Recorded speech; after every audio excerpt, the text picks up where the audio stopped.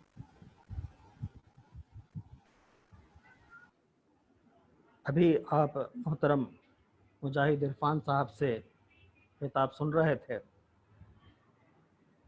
مزید تفصیلات پہ بغیر گئے میں انشاءاللہ آپ کے سامنے میں محترم عبد الباسط انور صاحب شعبہ سیکرٹری شعبہ تربیت تلنگانہ جماعت اسلامی ہند سے گزارش کرتا ہوں کہ وہ اپنے خیالات کا اظہار کریں اس عنوان پہ، امن کا قیام امت مسلمہ کا رول. محترم عبد الباسط انور صاحب.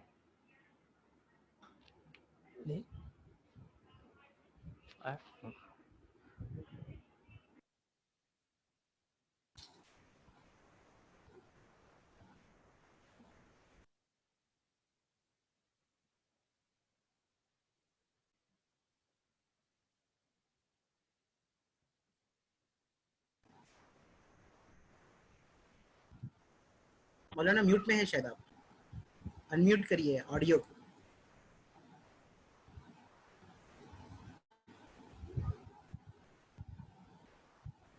کیا آواز نہیں آ رہی؟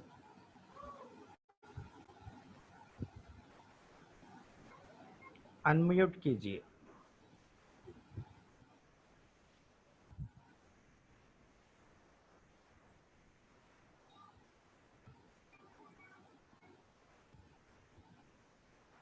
آپ کا ہیڈ فون ذرا پھر سے لگائیے مولانا نکال کر.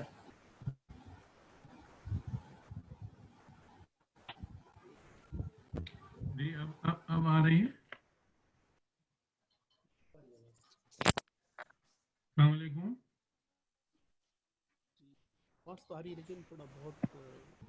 ابھی آ رہے ہیں رہی ہے. بہت آہستہ آ رہے ہیں. اچھا میں مائک کو قریب رکھیے گا.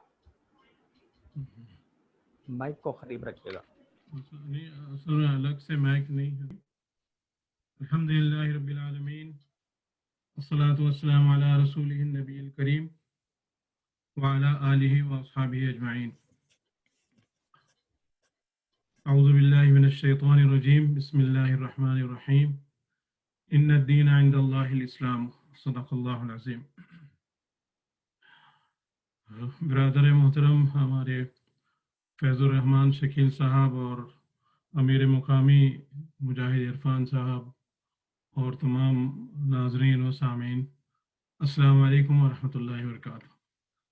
سب سے پہلے اللہ تعالیٰ کا بہت شکر و احسان ہے کہ اللہ تعالیٰ نے ایک موقع آپ حضرات کے ساتھ بات چیت کرنے اور ایک بہت ہی اہم موضوع پر تبادلہ خیال کرنے کا اللہ تعالیٰ نے عطا فرمایا ہے. اللہ تعالیٰ سے ہم دعا کرتے ہیں اور اسی کے نام سے شروع کرتے ہیں کہ اللہ تعالیٰ ہماری گفتگو میں اثر دے اور ہمیں اس کے مطابق عمل کرنے کی سعادت نصیب فرمائے. ابھی برادر مجاہد عرفان نے، امیر مقامی نے جو ابتدائی باتیں کہی ہیں وہ بڑی اہم تھی. اس میں ایک بات جو مجھے بہت زیادہ سمجھیے کہ متاثر کی وہ ہے کہ ہم جو ہے عموماً دو طرح کے سرکلز میں رہتے ہیں. ایک سرکل ہے کنسرن کا اور دوسرا ہے انفلوئنس کا. تو یہ بہت اہم بات ہے. تو ہم جو اس وقت گفتگو کر رہے ہیں اصل میں یہ دونوں چیزیں ہمارے پیش نظر ہیں کہ ہم ایک تو کنسرن میں بھی ہیں کہ سوچ رہے ہیں کہ یہ جو حالات ہیں اس طرح کے اس کو کیسے بدلنا چاہیے، اور اس کے ساتھ ساتھ ہماری کوشش بھی ہے اور ہم کام بھی کرنا چاہتے ہیں، انفلوئنس کرنا چاہتے ہیں. اور اس طرح سے یہ فکر و عمل کا ایک سمجھے کہ بہترین توازن ہے، امتزاج ہے، بیلنس ہے. میں مختصراً کچھ باتیں پہلے سماج سے متعلق عرض کرنا چاہوں گا اور پھر جو ہمارا موضوع ہے سماج میں امن کا قیام اور امت کا رول. تو یہ اس اعتبار سے بہت اہم ٹاپک ہے جس اس سلسلے میں ہم سدبھاونا کا جو اس وقت ایک مہم چلا رہے ہیں، اس سلسلے میں بھی اس کی بڑی اہمیت ہے۔ اصل میں سماج کا جو معاملہ ہے، سماج کو جس کو ہم معاشرہ بھی کہتے ہیں، سوسائٹی کہتے ہیں، یا اب اس وقت نئی جو اصطلاح ایک طرح سے خاص طور سے سماجی ماہرین اور سماجی نفسیات کے ماہرین کر رہے ہیں، وہ کمیونٹی کا کر رہے ہیں۔ کمیونٹی، سماج سے مراد کمیونٹی، ایک گروہ، ایک گروپ۔ پھر سماج کی بھی کئی طرح کے سمجھے کہ سائزز ہیں، چھوٹا سماج، بڑا سماج، اور پھر اس کے ساتھ ساتھ اس میں کس طرح سے کس طرح کے افراد رہتے ہیں، شامل ہوتے ہیں۔ اور پھر یہ بات بھی اچھی طرح سے ہم جانتے ہیں کہ فرد سے اصل میں سماج بنتا ہے، فرد سے خاندان، اور خاندان سے سماج، یہ اس کا پروسیس ہے سماج کا۔ اور پھر یہ قوم، ملک، علاقہ اور اس طرح کی مختلف اصطلاحوں میں یہ تقسیم ہو جاتا ہے، مختلف گروپ اس میں شامل ہو جاتے ہیں، اور اس طرح سے ہم سب گروپس کو ملا کر ایک سماجی اسٹرکچر، سوشل اسٹرکچر کا نام دے سکتے ہیں کہ سماج کا ایک ڈھانچہ بنتا ہے۔ اور سماج کے اس ڈھانچے میں جو سب سے زیادہ اہم کردار ہوتا ہے یا فیکٹر ہوتا ہے، وہ ہے آپسی میل جول، ایک دوسرے سے تعلقات، ایک دوسرے سے رابطہ۔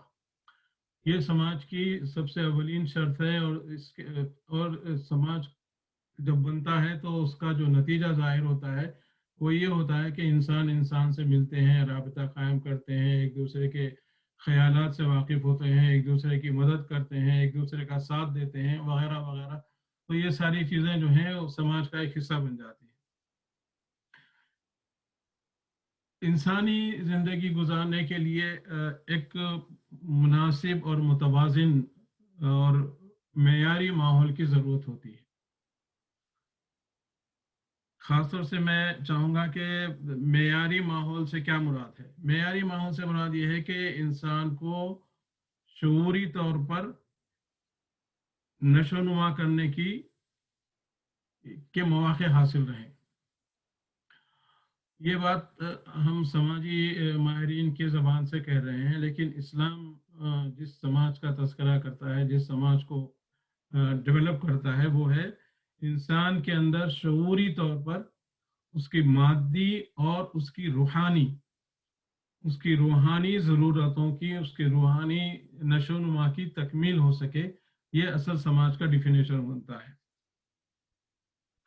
آج کل جو مسئلہ سب سے بڑا ہے، جس کی وجہ سے ہم یہاں جمع بھی ہیں، جو ہمارا کنسرن بھی ہے اور اس کو ہمیں اس سے نبٹنا بھی ہے، وہ ہے کہ آج سماج جو ہے صرف مادی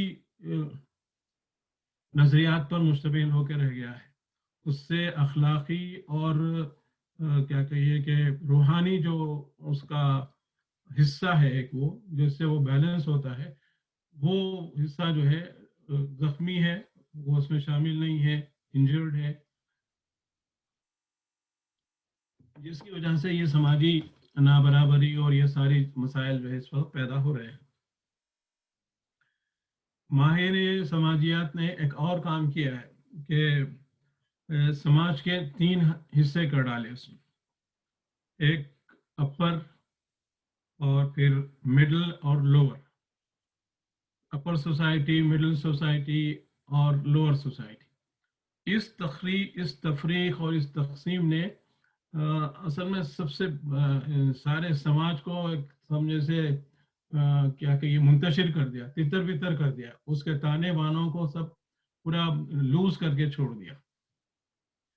اور ہم اگر ہندوستانی سماج کی بات کرتے ہیں تو ہندوستانی سماج میں یہی وہ بنیادی خرابی ہے کہ اس میں سماج کو مختلف طریقوں سے تقسیم کر دیا گیا ہے، اپر، مڈل اور لوور۔ اس کے علاوہ بھی اور بھی ہیں، کچھ چیزیں ہیں جس سے سماج منقسم ہو گیا ہے۔ تو یہ اصل میں اب اس کے نتیجے میں جو سماج بنتا ہے اس کا ایک ہلکا سا خاکہ جو ہے وہ آپ اگر ہمارا اپنا پالیسی پروگرام پڑھیں مرکز کا اور اپنا ریاست کا بھی، تو اس میں ہندوستانی سماج کے نام سے ایک نیا شعبہ قائم کیا گیا ہے جو دعوت کے شعبے سے الگ ہے، اگرچہ کہ دعوت کا جو سمجھیے کہ دائرہ ہے وہ یہ ہے کہ توحید، رسالت، آخرت، اس کے بارے میں لوگوں سے بات چیت کی جائے، لوگوں سے خاص طور سے جو برادران وطن ہیں ان سے ان کو کنوینس کیا جائے، ان کو دلائل سے گفتگو کی جائے اور ان کو اس طرف سوچنے کے لیے تیار کیا جائے۔ ہندوستانی سماج میں اس سلسلے میں پالیسی میں جو باتیں درج کی گئی ہیں وہ یہ ہے کہ مذہبی، روحانی، سماجی، آپ کے پاس اگر وہ بکلیٹ ہو تو اس کو آپ پڑھ لیجئے، دیکھ لیجئے ایک مرتبہ۔ تو یہ ان سب اچھی اقدار، اور اس میں لکھا ہے کہ ان سب مثبت اور اچھی اقدار کو خصوصیت کے ساتھ باقی رکھنا ہے۔ پھر خرابیوں کا ازالہ بھی اسی سماجی ہندوستانی سماج کے ذمے کیا گیا ہے، جس میں خرابیوں کا جو تذکرہ ہے میں تیز تیز آپ کے سامنے سناتا ہوں کہ ظلم، استحصال، بددیانتی، مکر و فریب، اونچ نیچ، عصبیت، اوہام پرستی، قتل اولاد، بے حیائی اور جہیز لڑکیوں کی حق تلفی، شراب، سود، اسراف، صارفیت وغیرہ، یہ ساری چیزیں جو ہیں یہ ہندوستانی سماج کی خرابیوں کے طور پر ہماری پالیسی میں گنوائی گئی ہیں۔ اور جماعت یہ چاہتی ہے کہ سماج کی دوریوں کو ختم کرے گی، تصادم اور کشمکش کی فضا کو بھی ختم کرے گی، اور مذہبی گروہوں کے درمیان پائی جانے والی دوریوں اور جو افتراق ان کے درمیان پایا جاتا ہے یا تصادم یا کشمکش کی طرح سے کوئی کیفیت ہے تو اس کو ختم کرے گی اور ایک صحت مند روابط قائم کرے گی۔ اس صحت مند روابط قائم کرے گی، یہ جملہ جو ہے بہت اہم ہے۔ اس کے پیچھے پوری ہماری ایک سمجھیے کہ لیگیسی ہے، ہمارا پورا اپنا اب تک کا ہندوستان میں جو ہم نے کام کیا ہے اور جو کام ہم کرنا چاہتے ہیں وہ ساری چیزیں اس صحت مند روابط کو قائم کرنے کے اس لفظ کے پیچھے ہیں۔ اس کی تفصیل کی ضرورت میرے خیال میں اس وقت نہیں ہے۔ اب اس کے تقاضوں کے طور پر جو بات کہی گئی ہے اس میں یہ ہے کہ آپ خوشگوار تعلقات آپسی قائم رکھیں۔ دو چیزیں بیان کی گئی صرف، ایک تو آپسی خوشگوار تعلقات اور دوسرے ریاستی حکومت اور انتظامیہ کے ذریعے سے بہتر حکمرانی اور امن و امان کی برقراری۔ تو یہ دو پوائنٹس ہیں تقاضوں کے طور پر جو اس میں درج کیے گئے۔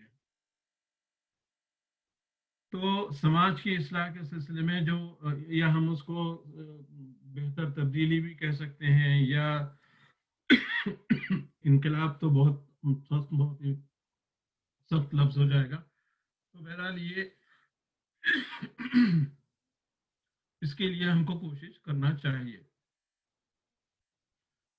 اب ہم ان سے ہٹ کر ایک بہت اہم بات کہنا چاہتے ہیں جو سماجی ماہرین اور نفسیات کے ماہرین نے بڑی تگودو اور بڑی سمجھیے اپنے تجربات اور اپنی بہت ساری عقلیں لڑا کر جو جس نتیجے پر پہنچے ہیں وہ ہم نے جیسا کہ دیکھا کہ وہ کوئی کمپلیٹ نہیں ہے، اس میں کئی نقائص ہیں، کئی غلطیاں ہیں، کئی ٹھوکریں وہ جگہ جگہ کھا رہے ہیں، جس کی وجہ سے سماج کے اندر یہ انتشار ہے، یہ نابرابری ہے اور اس طرح کی۔ اور یہ ایسا نہیں ہے کہ صرف ہندوستانی سماج کی بات ہے، بلکہ اگر ہم ساری دنیا کے سماج کا مطالعہ کریں، دیکھیں تو لگتا ہے کہ سارے سماج اسی طرح سے اتھل پتھل کا شکار ہے۔ انسانوں کی سماجی زندگی اسی تقسیم کی وجہ سے، مختلف تقسیموں کی وجہ سے ایک سمجھیے کہ بے چینی کی زندگی گزار رہے ہیں، وہ جس کو ہم اسٹریس کہتے ہیں، انگزائٹی کہتے ہیں، اور یہ کیا یہ ساری چیزیں دراصل یہ ہماری اپنی ہی پیداوار ہیں، جس کا پھر ہم علاج بھی کرنا چاہتے ہیں اور کئی دوسرے طریقوں سے، جس کی وجہ سے اس علاج میں بھی ہم پھر بیماری میں پھنستے چلے جاتے ہیں۔ تو ایک طرح کا دلدل ہے جس کو ہم دیکھتے ہیں۔ آپ دیکھیے قرآن مجید نے جو ایک ہی آیت میں اتنی واضح اور اتنی مکمل اور مدلل بات کہہ دی ہے جو سماجیات کی بنیاد بنتی ہے۔ علم سماجیات جس کو ہم کہتے ہیں سوشیالوجی، وہ اس کی بنیاد بنتی ہے، جس میں اللہ تعالیٰ نے سورہ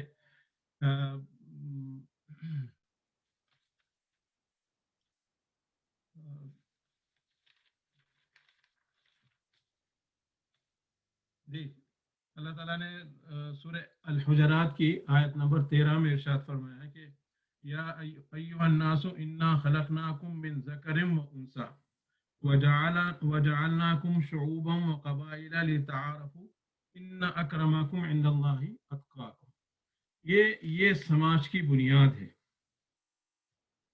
اور اگر اس آیت پر ہم غور کریں، ہم بار بار اس کو پڑھتے ہیں، درس بھی دیتے ہیں، تو اس پر ہمیں تھوڑا سا غور فکر کرنا چاہیے، تدبر کرنا چاہیے کہ اللہ تعالیٰ نے سماج کی جو بات کہی ہے وہ کس قدر اعلیٰ ترین ہے کہ ایک سماج کو اللہ تعالیٰ نے فرمایا کہ مختلف قبیلوں میں، مختلف شعبوں میں تمہیں تقسیم کیا گیا ہے. اور یہ تقسیم جو ہے کوئی اس لیے نہیں ہے کہ تمہاری وہ آئیڈینٹی بن جائے، تم لوور کلاس کے ہو کہلائیں، تم اپر کلاس کے کہلائیں، تم مڈل کلاس کے کہیں، اس کے لیے نہیں ہے، بلکہ یہ اس لیے ہے کہ لتعارف ہو، ایک دوسرے کا آپ کو تعارف ہو، ایک دوسرے کو جانے پہچانے، ایک دوسرے کے نام سے واقف ہو، اس نام سے ہم ایک دوسرے سے جانے جائیں. یہ اصل بنیاد ہے. اور اصل جو سماج کی جو بنیاد ہے جس پر انسانوں کو جمع ہونا چاہیے، جس کو سمجھنا چاہیے، وہ ہے کہ ان اکرمکم عند اللہ اتقاکم، تم میں سب سے بہترین، سب سے باعزت شخص وہی ہوگا، باعزت سماج وہی ہوگا جو خدا سے ڈرنے والا ہوگا، یا خدا کے احکامات کی پابندی کرنے والا ہوگا، اور اس کی جو نافرمانی کے انجام ہے اس سے بچنے والا ہوگا. تو یہ جو قرآن مجید کی یہ آیت ہے سورہ الحجرات کی، یہ اصل میں ہماری اپنی اسلامی سماج کی بنیاد ہے. اس پر ہم کو کام کرنے کی ضرورت ہے. اور ہم نے جو اس وقت بیڑا اٹھایا ہے سماج کی اصلاح کا اور سماج کے لوگوں تک پہنچنے کا، اس کی بنیادی مقصد یہی ہے کہ انسان کو انسان ہونے کا شعور عطا کیا جائے، انسان کو بتایا جائے کہ وہ اس کا ایک کوئی خالق ہے، کوئی مالک ہے، کوئی اس کا پروردگار ہے، کوئی ہے جو مقتدر اعلیٰ ہے، اور وہ اس کی عبادت، اس کی بندگی، اس کی اطاعت کرنی چاہیے. اسی میں انسان کی سربلندی ہے، سماج اسی میں پھل پھول سکتا ہے. جو اخلاق میرا خراب ہے سردی کی وجہ سے. تو یہ اب غور کریں ہم کہ سماجی بیداری کیا ہے، جس کو ہم جو ہے سوشل موبلائزیشن کہتے ہیں، سماجی بیداری پیدا کرنا. تو یہ ہم یہ چاہتے ہیں کہ اس سماجی بیداری کے ذریعے سے لوگوں کو ایک مشترکہ مقصد کی طرف پش کریں، آگے بڑھائیں. وہ جو مقصد ہم جس کو بار بار ہم اپنا اس کا تذکرہ کرتے ہیں، اس کو بتانے کی اس وقت ضرورت محسوس نہیں ہوتی. اس مقصد کے تحت ہم سماج کو آگے بڑھائیں اور اس کے لیے ہم پریکٹیکل کچھ کام کریں، عملی کوششیں کریں. صرف جو ہے ہمارا کیا کہیے کہ کنسرن کرنا، پریشان ہونا، اس کے لیے یہ کافی نہیں ہے، بلکہ اس کے لیے جستجو کر کے اس پر عمل کرنے کی، اس کے لیے راہیں نکالنے کی کوشش ہم کرنا چاہتے ہیں. اسی لیے اللہ تعالیٰ نے فرمایا کہ کنتم خیر امت اخرجت للناس تأمرون بالمعروف وتنهون. تو یہ سماج کے بگاڑ کو درست کرنے کی ذمہ داری امت مسلمہ پر اللہ تعالیٰ نے دی ہے. اپنی گفتگو کو میں تقریباً سمیٹتے ہوئے ٹو دا پوائنٹ جو بات ہم کر رہے ہیں، جب ہم یہ کہتے ہیں کہ امت کا رول کیا ہونا چاہیے امن کے قیام میں، تو امن کس طرح سے قائم ہو سکتا ہے؟ امن سماجی برابری کے اعتبار سے، اور وہ جو بنیادی فارمولا اللہ تعالیٰ نے بنایا ہے اس کے مطابق اگر سماج تشکیل دیا جائے تو امن قائم ہو سکتا ہے. اور امن قائم کرنے کے لیے امت کا جو رول ہوگا وہ یہی ہوگا کہ وہ برائیوں سے لوگوں کو روکتی رہے اور اچھائیوں اور نیکیوں کی طرف لوگوں کو بلاتی رہے، راغب کرتے رہے۔ یہ دونوں کام جو ہیں وہ آپ دیکھیے بالکل پریکٹیکل فیلڈ کے کام ہیں، میدان کے کام ہیں۔ یہ کام گھر میں ہونے ہیں، یہ کام اپنی بستیوں میں محلوں میں ہونے ہیں، یہ کام اپنے شہروں میں ہونے ہیں، یہ کام ہر جگہ ہونا ہے۔ تو یہ جو امر بالمعروف اور نہی عن المنکر کی جو بات کہی گئی ہے وہ اصل میں ہم کو عمل کی طرف میدان میں لاتی ہے۔ ہماری فکر، ہمارا نظریہ، ہمارا عقیدہ، ہماری کتاب، سب کچھ ہمارے ساتھ ہے، لیکن یہ سب اسی وقت ہمارے لیے فائدہ مند ہو سکتا ہے کہ جب ہم اس کے ذریعے سے اس کو بنیاد بنا کر ہم نیکیوں کو الگ کریں، برائیوں کو الگ کریں، نیکیوں کو پھیلائیں، برائیوں کو ختم کریں۔ یہ ایک مستقل اسٹرگل ہے، ایک مستقل جدوجہد ہے، ایک مستقل کام ہے۔ تو یہ کام ہی دراصل امت کا اگر کرے گی امت تو بے شک سماج کے اندر امن قائم ہو سکتا ہے اور ہوگا انشاءاللہ۔ پھر اسی طرح سے اللہ تعالیٰ نے فرمایا کہ ظہر الفساد فی البر والبحر بما کسبت ایدی الناس۔ تو یہ جو کچھ بھی ہم سماجی اتھل پتھل اور جو کچھ بھی ہم یہاں فتنہ فساد اور دیکھتے ہیں وہ اللہ تعالیٰ فرماتے ہیں، اور حقیقت بھی یہی ہے کہ یہ انسانوں ہی کی وجہ سے، یہ ہماری ہی کارستانیوں کی وجہ سے، ہم نے جو اصل مقصد زندگی سے اپنے آپ کو منحرف کر لیا، الگ ہو گئے اس سے، اس کے نتیجے میں یہ جو اس وقت سماجی کیفیت ہے، فساد کی جو کیفیت ہے، وہ اسی وجہ سے۔ تو اور پھر اللہ تعالیٰ نے یہ بھی فرمایا کہ وہ تلکل ایام نداولها بین الناس، اس طرح یہ تو اللہ تعالیٰ کی سنت رہی ہے کہ اس طرح کی سماجی تبدیلیاں مسلسل آتی جاتی رہتی ہیں۔ اب اس میں ان تبدیلیوں سے ہمیں امت مسلمہ کو یا امت وسط کو یا امت خیر کو آپ جو بھی کہہ لیں، ان جو اللہ تعالیٰ کی طرف سے جو تبدیلیاں آتی رہتی ہیں زمانوں میں اور سماج میں، ان میں بہرحال ان کو وہی کام کرنا ہے، امر بالمعروف اور نہی عن المنکر۔ اب کچھ میں اس سلسلے میں اپنی گفتگو کو بالکل آخری مرحلے میں لے جاتے ہوئے یہ بتانا چاہ رہا ہوں کہ اس میں امت کا رول کیا ہونا چاہیے۔ تو میرا خیال یہ ہے کہ اس سلسلے میں ہم پہلے کچھ پریارٹیز کو، ترجیحات کو متعین کر لیں، اس لیے کہ کام بہت ہے۔ جیسا بھی ہم نے پالیسی کی جو درج ہے کہ اتنے سارے مسائل ہیں، اب اس میں سے کون کب کیسے حل کیا جائے، کیا اس کے لیے اسٹریٹجی اختیار کی جائے، یہ ایک بہت اہم مسئلہ ہے۔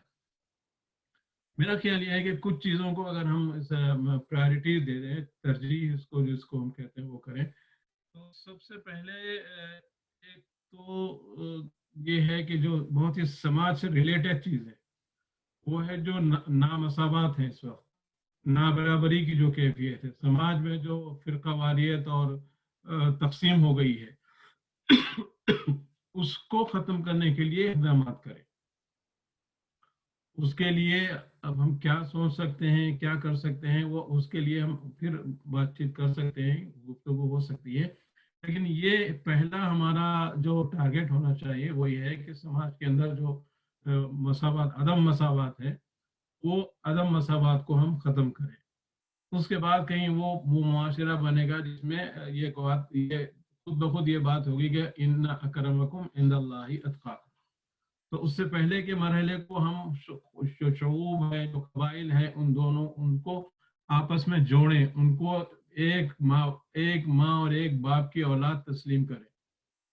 یہ آدم کی اولاد ہیں اور آدم اور حوا کی اولاد ہیں، کمزور بھی ہیں اس میں اور طاقتور بھی ہیں۔ یہ اس انداز سے سب سے پہلے ہم سمجھے کہ مساوات کی بات کرتے ہیں۔ دوسرا جو پرائرٹی ہماری ہو سکتی ہے، جو فوری اس وقت اس کی ضرورت اس وقت محسوس ہوتی ہے، جس کے لیے اینٹی سوشل سمجھیے، دیکھیے انسان کی اگر نفسیات کا مطالعہ کیا جائے تو کچھ چیزیں ایسی ہوتی ہیں، تو انسان جو ہے وہ جس طرح سے اللہ تعالیٰ نے فرمایا کہ انسان جو ہے کے اندر بہت سی کمزوریاں ہیں، بہت سی خامیاں ہیں، تو نفسیات یہ کہتی ہے کہ وہ کمزوریاں اور جو خامیاں ہیں وہ اگر بچپن سے جڑ پکڑتے پکڑتے جوانی تک پہنچتی ہے تو اس کی وجہ سے انسان کی ساری زندگی کا جو رویہ ہوتا ہے وہ بدل جاتا ہے. تو اس وقت جو افراد اس طرح سے ہمیں نظر آتے ہیں، اگر ہم ان پر تھوڑا سا ریسرچ کریں، اسٹڈی کریں، تو معلوم ہوتا ہے کہ ان کی بچپن سے ان لوگوں کو یہ سکھایا گیا ہے، یہی بات ان کے ذہن میں ڈالی گئی ہے، اور یہی اسی ماحول میں، اسی گفتگو میں، اسی بات چیت میں وہ جوان ہوئے ہیں.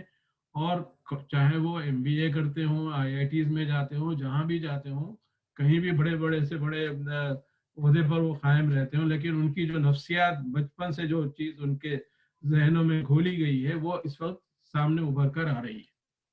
تو یہ ایک بہت ہی منظم کام ان لوگوں نے کیا ہے. اب ہم یہ نہیں کہہ سکتے ہم نے کتنا کام کیا ہے اور ہم کتنا اپنے بچوں کے، خود اپنی اولاد کے ذہنوں کو بدلنے کی کوشش کیے ہیں اور اب کر رہے ہیں. ابھی بھی میرے خیال میں ایسا نہیں ہے امت کے اندر یہ شعور کہ ہم اپنی کم از کم امت کو بتائیں، اپنی اولاد کو بتائیں کہ بھئی تمہارا تو دین یہ ہے، تمہاری زندگی کا مقصد یہ ہونا چاہیے، تمہارے اندر یہ اور یہ خصوصیات پیدا ہونی چاہیے. یہ ہماری بڑی کمزوری رہی ہے، الا ماشاء اللہ. یہ ہمارے سماج میں، امت کے سماج میں، اور پھر ہندوستان پر اگر ہم غور کرتے ہیں تو معلوم ہوتا ہے کہ ہم اپنے مسائل میں ہی الجھے رہے اور الجھا کر رکھا بھی گیا. اور ہم بہت ہی سادگی کے ساتھ چند مسائل، علی گڑھ مسلم یونیورسٹی، جامعہ ملیہ، مسلم پرسنل لا اور یہ اس طرح کی چیزوں میں الجھ کے رہ گئے. اصل مقصد ہماری زندگی سے دور ہوتا چلا گیا. اور یہ کوشش ان لوگوں نے بہت جان بوجھ کر کی.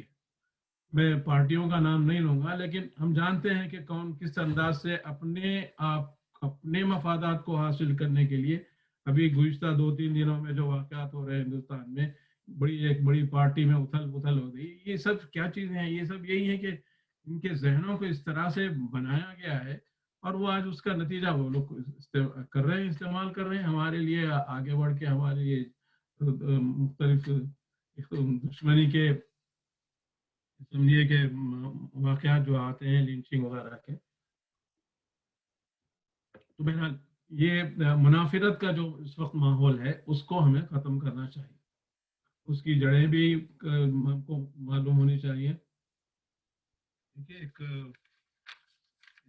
آج کل ایک ویڈیو، ایک چینل ہے، یوٹیوب چینل ہے، اس کا نام کچھ، پہلا نام کچھ ہے، دوسرا آرتی اس کا نام ہے، نوجوان ہے. وہ قرآن مجید، نعوذ باللہ من ذالک، قرآن مجید اور نبی کریم صلی اللہ علیہ وسلم کے بارے میں اتنی باتیں کرتا ہے، ایسی آتھنٹسٹی سے کرتا ہے کہ عام آدمی جو ہے اتنا بہکاتا ہے لوگوں کو کہ قرآن میں وہ سورہ انفال کی آیتوں کا تذکرہ کیا ہے اس نے، اور ترجمہ اس کا ہمارے جو مولانا فاروق خان صاحب نے ترجمہ کیا ہندی کا، اس کے ترجمے کے ریفرنس سے بتاتا ہے کہ قرآن میں جو ہے کافروں کو مارنا ہے. تو یہ جو کیفیت ہے، اور یہ کام مسلسل وہ لوگ کر رہے ہیں اپنے اس میں. پتہ نہیں ہم اپنے میڈیا کو کہاں کیسے استعمال کر رہے ہیں. بات ہم کرتے ہیں تو فوری چھلانگ لگا کے کہتے ہیں کہ ہمارا چینل ہونا چاہیے، لیکن جو چیز ہمیں اس وقت حاصل ہے وہ بھی ہمیں اس کو استعمال کرنا چاہیے. بہرحال تیسری بات جو میں سمجھتا تھا کہ وہ یہ ہے کہ خواتین کے حقوق. دیکھیے، خواتین کے حقوق کو نہ صرف عام سماج بلکہ خود مسلمانوں نے بھی اس کو سمجھے کہ ان کو دبایا ہے. خواتین کے جو حقوق ہے، ہمارے جو مسلم پرسنل لا بورڈ کے قیام کی وجہ اور اس کے اندر جو مسائل آتے ہیں وہ یہی ہیں کہ ہم اپنی بیویوں کے ساتھ، اپنی عورتوں کے ساتھ، اپنی بچیوں اور بہنوں کے ساتھ کیا سلوک کرتے ہیں. ان کو وہ حق نہیں دیتے ہیں جو اسلام نے دیا ہے، جو قرآن نے دیا. مسلمان ہوتے ہوئے بھی ہم یہ حق تلفیہ ان سے کرتے ہیں. پھر دوسرے سماج کی تو بات آپ چھوڑیے کہ تو کتنی ان کے اندر حق تلفیہ ہیں، کتنا ان کو سپریس کیا جاتا ہے، کتنا ان کو دبایا جاتا ہے. باتیں بڑی خوبصورت ہوتی ہیں، سامنے آتی ہیں. ایک 2 دن پہلے ہی کسی ڈیبیٹ میں ایک صاحب نے کہا کہ آپ غور کریں کہ اس وقت گزشتہ جو 2014 سے جو حکومت آئی ہے اس میں اور پارٹیوں میں کتنی خواتین کا حصہ اس میں ہے. باتیں بہت بڑی کی گئی، پارلیمنٹ میں بھی کہا گیا کہ یہ اتنا ان کا وہ ریزرویشن ہونا چاہیے.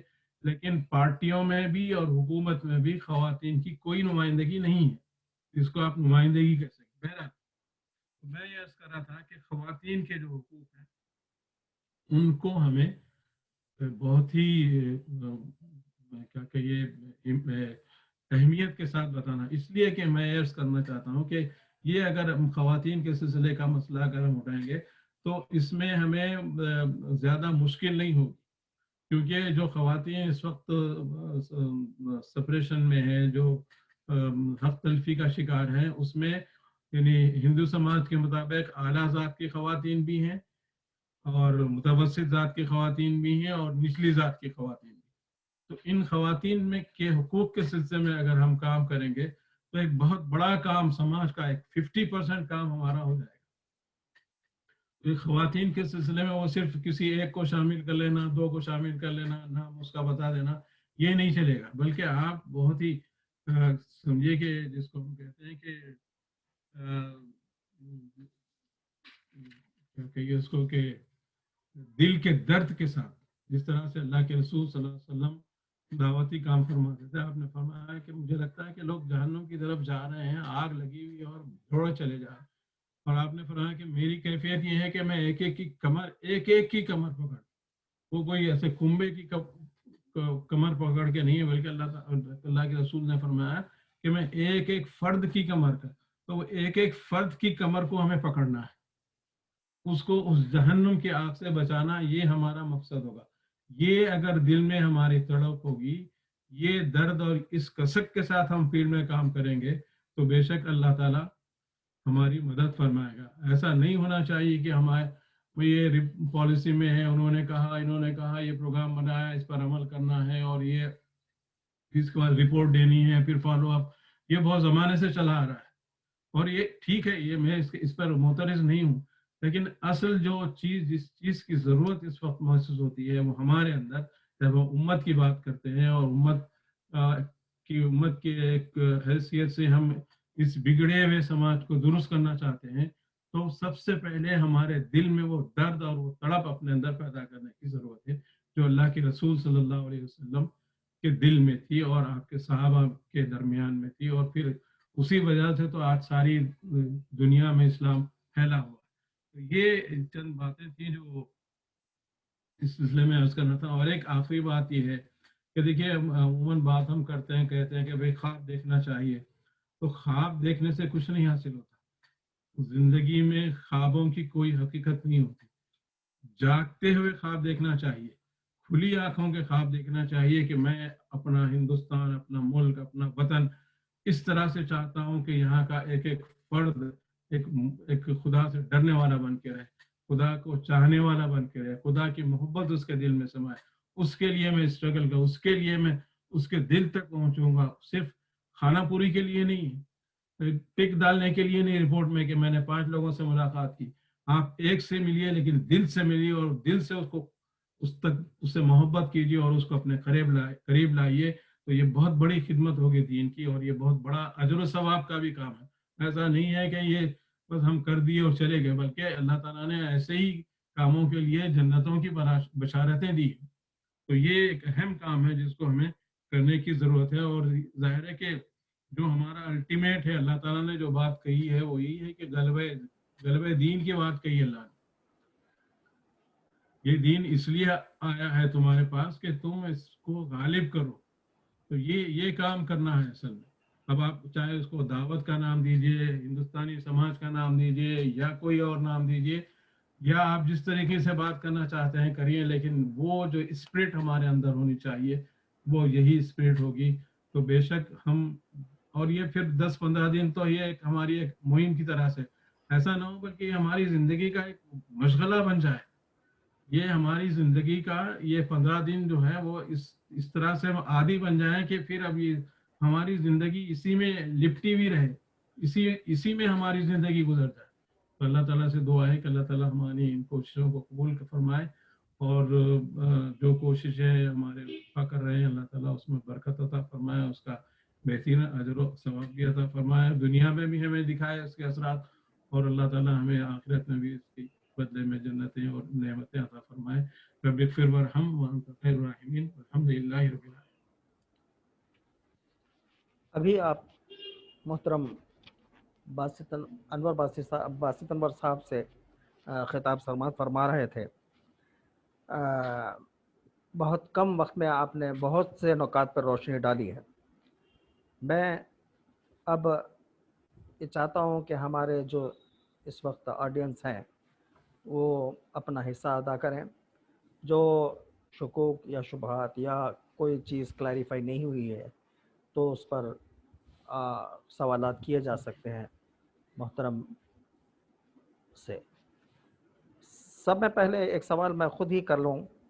وہ یہ ہے کہ نفرت، بے رحمی، جھوٹ، عدم رواداری، تعصب، یہ ہمارے آج کے دور کا ایک کلچر بن چکا ہے یا بنانے کی کوشش کی جا رہی ہے. گرچہ کہ یہ ساری چیزیں سب لوگوں میں نہیں پائی جاتی، لیکن بہت سے لوگ ان چیزوں کو دیکھ کر جو خاموش دیکھتے رہتے ہیں تو وہ اس کے حصے دار بن جاتے ہیں. اس پر آپ روشنی ڈالیے اور بتائیے کہ یہ خرابیاں جو اس وقت موجود ہیں اس کے مقابلے میں ہم کس طرح سے اپنا رول نبھا سکتے ہیں. محترم باسط بھائی. دیکھیے اصل مسئلہ تو وہی ہے وہاں. یہ جو باتیں آپ نے کہی اور بہت ساری چیزیں ہیں جو ہمارے سامنے ہیں، اس کو بتانے کی ضرورت نہیں ہے کہ سماج میں یہ ہے اور یہ ہے.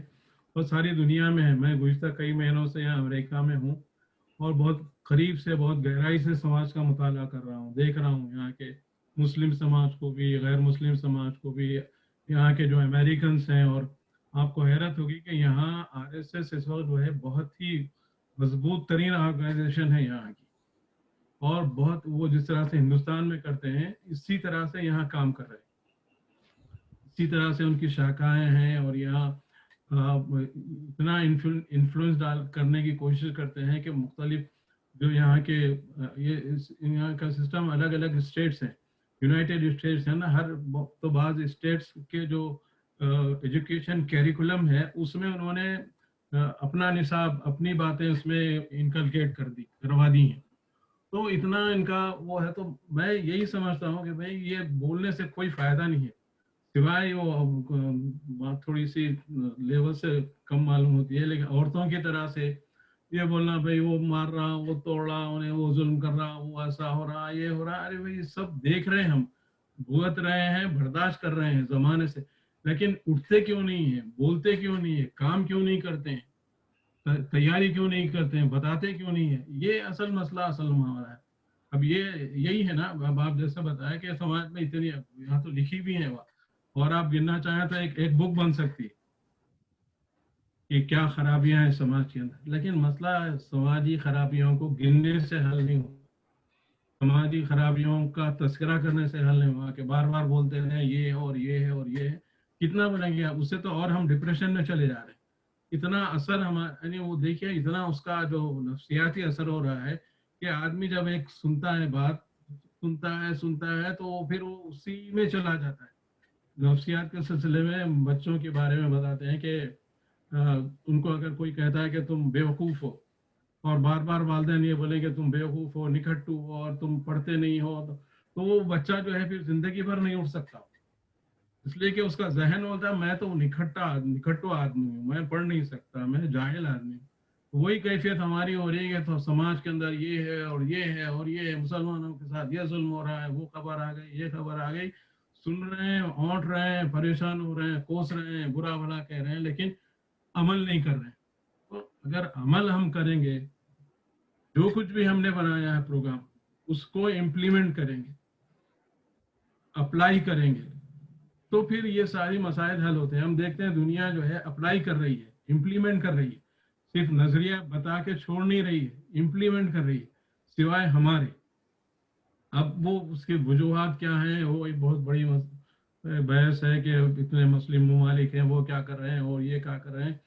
یہ ساری چیزیں اپنی جگہ ہیں، لیکن ایک فرد کی حیثیت سے ہمارے اندر جو چیز ہونی چاہیے وہ اگر ہو جائے تو آہستہ آہستہ انشاءاللہ سماج بدلے گا، ضرور بدلے گا انشاءاللہ.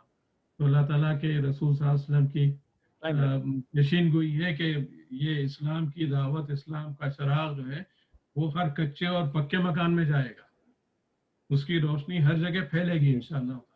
لیکن مسئلہ یہی ہے کہ کون کرتا ہے، ہم کرتے ہیں یا ہماری آنے والی نسل کرے گی اگر ہم اس کے روپ تیار کریں گے۔ اور سب سے اہم مسئلہ یہ بھی ہے کہ خود ہم اپنے بچوں کو اپنے گھروں میں تعلیم دیں، اپنے گھروں میں ان کو بتائیں، ان سے گفتگو کریں، بات چیت کریں۔ ہمارے پاس ہمارے والدین کو بچوں سے بات کرنے کا کوئی موقع نہیں ملتا، کوئی سوال نہیں کرتا۔ یہاں اس حالت میں بھی، اس گئی گزری حالت میں بھی لوگ بچوں کو اتنی آزادی ہے کہ بچہ اگر کوئی سوال کرتا ہے تو آدمی اگر جا رہا ہے ضروری کام سے، رک کے اس کے سوال کا جواب دے گا۔ تو ہمارا عالم یہ ہے کہ ہم بچوں کو ایسے نیگلیکٹ کرتے ہیں، ارے چھوڑو بھائی ٹھیک ہے میں کل آ کے بات کروں گا، پرسوں بات، اب وقت نہیں ہے۔ تو بچہ بولتا ہے میں کس سے بات کروں، کیا کروں میں، کیا؟ اور نتیجہ یہی ہوتا ہے کہ ہماری جیسی نسل آگے بڑھتی۔ کوئی سوال ہے؟ ٹھیک ہے۔ ایک سوال یہ بھی ہے کہ ابھی تھوڑے دن پہلے حلقے میں ایک پروگرام ہوا تھا جس میں ایک بی سی کے کینڈیڈیٹ کو بھی بلایا گیا تھا، کوئی لیڈر ہے، نام مجھے یاد نہیں ہے، لیکن اس میں یہ بات، جی ہاں، تو وہ جو لیڈر تھا وہ یہ بتا رہا تھا کہ اس وقت اگر کوئی بھی چیز، کوئی بھی مسئلے کا اگر ہم حل کی طرف پروسیڈ ہو سکتے ہیں تو وہ کانسٹیٹیوشن ہی ہے۔ ہمارے جو بیسک ویلیوز ہیں، ہمارے جو اقدار ہیں، ہمارے جو اخلاقیات ہیں، جو بیسک اخلاقیات جس کو ہم کہتے ہیں، وہ ساری کی ساری آپ کو کانسٹیٹیوشن میں ملیں گی۔ سب کو یکجا کرنے میں بھی وہ معاون و مددگار ثابت ہو سکتی ہیں۔ آپ مذہب کے عنوان سے اگر آپ کسی کے پاس جائیں گے تو وہ قبول کرنے کے لیے تیار نہیں ہوں گے، لیکن کانسٹیٹیوشن کے بنیاد پر اگر ہم بات کریں گے کہ کانسٹیٹیوشن امن چاہتا ہے، سوشل جسٹس چاہتا ہے، اور فریٹرنیٹی چاہتا ہے، برادرہڈ چاہتا ہے، اس میں اس کے پریمیم میں پریمبل میں یہ ساری چیزیں ہیں۔ تو اس پر آپ کیا کہتے ہیں؟ دیکھیے ابھی کچھ دیر پہلے میری یہ اسی سلسلے میں ہمارے صادق سے بات ہو رہی تھی، صادق احمد صاحب سے، جی، دعوت اور اس میں دعوت کے کام میں اور اس کے کام میں کیا فرق ہے۔ تو ایک بہت اچھی بات انہوں نے کہی کہ دعوت کا معاملہ تو یہ ہے کہ آدمی پرسن ٹو پرسن ملے، اس میں بہت وضاحت دی۔ دوسرے یہ جو ہندوستانی سماج میں یہ جو ہم کام کر رہے ہیں، یہ اصل میں ہمارے اپنے کیریکٹر کے ذریعے سے، ہمارے اپنے اخلاق کے ذریعے سے، ہمارے اپنے بیہیویئر کے ذریعے سے ہم دین کو پہنچانا چاہتے ہیں۔ کام دعوت کا ہی ہے، لیکن ہم اپنے کردار سے، اپنے اخلاق سے، اپنے بیہیویئر سے، اپنے برتاؤ سے کرنا چاہتے ہیں۔ جیسے آپ سچ بولیں گے، آپ کچھ اسلامی جو اقدار ہیں ان کی ویلیوز کی، نماز کا وقت ہو جائے تو آپ اجازت لیں گے، بھائی میں تھوڑا سا 2 منٹ میں نماز پڑھ لوں، وقت ہو گیا ہے، جا رہا ہے، بس اتنا کافی ہے۔ وہ سمجھے گا کہ بھائی یہ لوگ جو ہے ڈسپلن کے پابند ہیں، یہ آپ کی دعوت ہو گئی ہے، اس کے لیے ضرور نہیں ہے کہ نماز نہیں پڑھنے والا اس کو جو ہے یہ گناہ ہے اور یہ ہے وہ ہے۔ آپ کہیں بھائی 2 منٹ اور پیچھے جائیں پڑھ لیں، اس میں پھر آپ وہ سب بندی اور یہ ساری جو ہماری کیا کہیے اس کو فقہی مسائل میں الجھ کے جو کرتے ہیں، بھائی نماز آپ کو پڑھنی ہے، کہیں بھی کھڑے کھڑے پڑھ لیجیے، بیٹھنے کی جگہ نہیں ہے، کھڑے کھڑے پڑھ لیجیے، کسی کو ڈسٹرب نہ ہو کہ کوئی اس سے، تو وہ ایک اس کا اثر ہوگا۔ میں ایک مثال دے رہا ہوں۔ اسی طرح سے جب کوئی بات ہوگی تو ہم سچ بولیں گے، ہم جو ہے دھوکے کی بات نہیں کریں گے، ہم اخلاص کے ساتھ کام کریں گے۔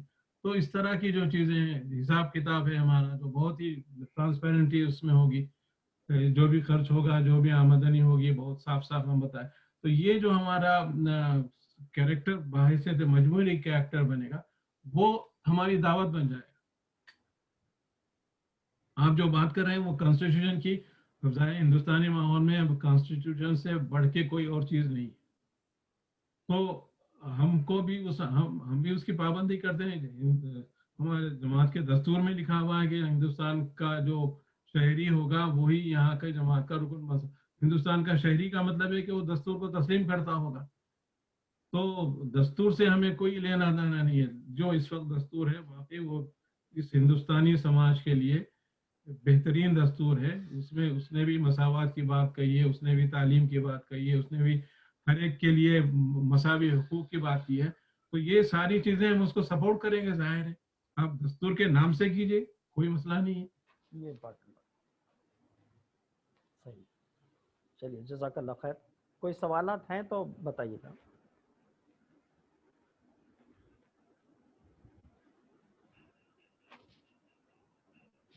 اور کوئی اور بات ہو تو آپ عرفان صاحب فون بھی کر سکتے ہیں کسی اور بھی, یا پھر واٹس ایپ ہے, میرا واٹس ایپ چل رہا ہے,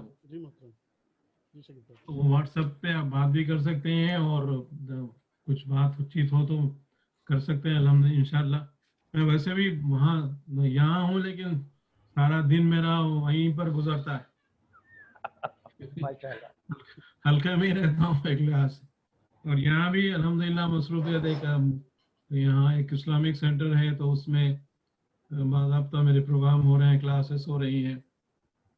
پرانے ہمارے ہلکے طلباء اور ایس آئی او کے کچھ احباب مل گئے, تو ان سے بات چیت ان کے ساتھ بہرحال الحمدللہ یہاں کافی کام ہو رہا ہے. میں تو وہ ایک بات جو آپ سے بتائی وہ تو جو موجودہ صورتحال ہے وہ ہے, لیکن اسلامی جو تنظیمیں ہیں, تحریکیں, الحمدللہ وہ بہت ایکٹیو ہیں. وہ ایسا نہیں ہے کہ وہ بیٹھی بھی ہیں.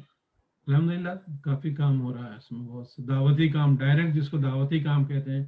یہاں ایک حیدرآبادی کے ایک صاحب ہیں ڈاکٹر سبیل احمد, تو وہ پیشے سے ڈاکٹر ہیں, لیکن انہوں نے اپنا پیشہ چھوڑ دیا ہے اور صرف دعوتی کام کرتے ہیں. اور وہ وائٹس میں کام کرتے ہیں, گورے لوگوں میں کام کرتے ہیں, امریکنس میں کام کرتے ہیں, گورے اور کالوں. بہت بہت شکریہ, جزاک اللہ. بہت خوشی بھی آپ حضرات سے کسی نہ کسی طریقے سے ربط ہو گیا الحمدللہ. ہمارے شکیل صاحب بہت کئی دنوں سے بول رہے تھے, میں ذرا بڑی جھجک ہوتی ہے یار وہ تقریر کرنا, بات کرنا, پتہ نہیں ابھی تک گئی نہیں. اسی لیے ہم لوگ ویسے اسی لیے ہم لوگ انٹریکٹیو سیکشن رکھتے ہیں گھروں میں بھی اپنے. انشاءاللہ. چلیے میں محترم امیر مقامی مجاہد عرفان صاحب سے کنکلوڈ کرنے کے لیے خواہش کرتا ہوں.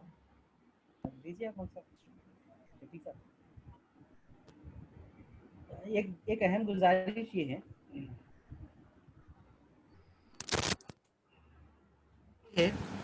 کہ اتوار کے دن دوپہر 3 بجے انشاءاللہ ایک سمپوزیم رکھا جا رہا ہے, جس کے اندر سماج کے جو ماہرین ہیں, خاص کر سماجیات کے سوشل ایکٹیوسٹ ہیں, اور پھر مختلف ریلیجیس کے جو اسپریچول لیڈرز ہیں, اور پھر کانسٹیٹیوشن کے جو ماہرین ہیں, ان کو ہم نے مدعو کیا ہے.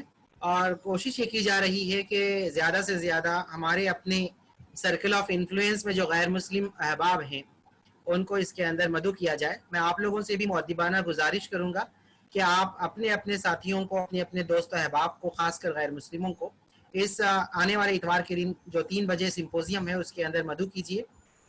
صادق احمد صاحب اس کو پریسائڈ کریں گے, اور باقی ہمارے اپنے لوکل کے جو ماہرین ہیں ہم نے ان کو مدعو کیا ہے. بس اتنی سی گزارش کے ساتھ میں اس سیشن کا اختتام کا اعلان کرتا ہوں, اور مولانا عبدالباسط انور صاحب کے حق میں دعا گو ہوں, مشکور بھی ہوں کہ آپ نے اپنے قیمتی وقت کو ہمارے لیے صرف کیا.